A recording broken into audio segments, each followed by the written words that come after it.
Everyone, তো আজকে আমরা যাচ্ছি চড়কের মেলায়। তো আমার বাড়ি থেকে কিছুটা দূরে চড়কের মেলাটা হচ্ছে, তো আমরা রেডি হয়ে গেছি অলরেডি। তো যাবো, তো চলো সেখানে গিয়ে কি করছি না করছি সবটা তোমাদের সাথে শেয়ার করবো, দেখতে থাকো ভিডিওটা। তো আমরা পৌঁছতে পৌঁছতে অলরেডি ঝাঁপ শুরু হয়ে গেছিল, আর এগুলো দেখতে অনেক মজা লাগে, তাই না? আমরা বাঙালি বস, বাঙালির কাছে এগুলো একটা ইমোশন। আর আমাদের মুড যতই খারাপ হোক, ক্যামেরা দেখলে মুখে একগাল হাসি ভর্তি হয়ে যায়।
চলে এসেছিলাম দোকান দেখতে, তো কিছু কেনাকাটার ছিল।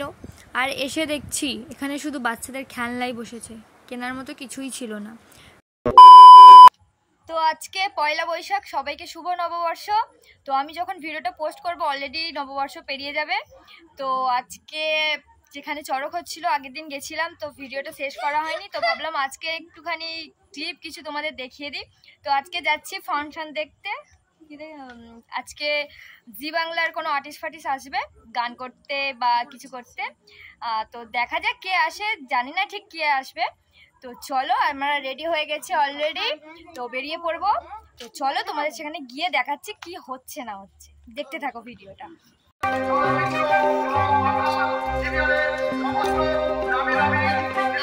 পিছনে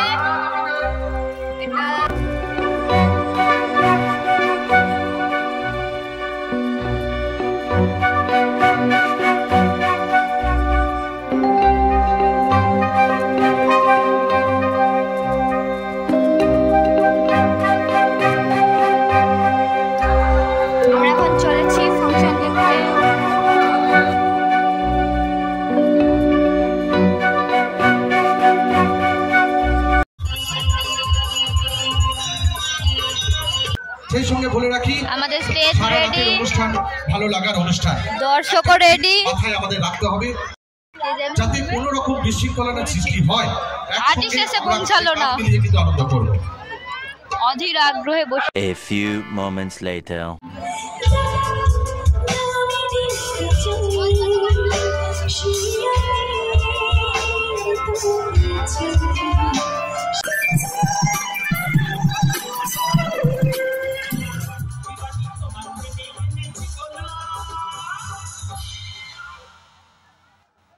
এনাকে হয়তো অনেকেই চিনবে না, কিন্তু যারা চেনো তারা আমাকে কমেন্ট করে জানাও।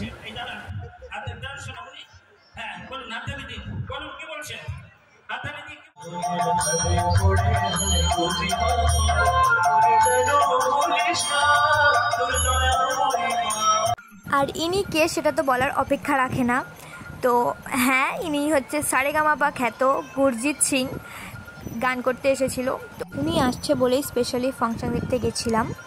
তো হ্যাঁ, প্রচুর মজা করেছি, আর ওনার গান নিয়ে তো কোনো কথাই হবে না।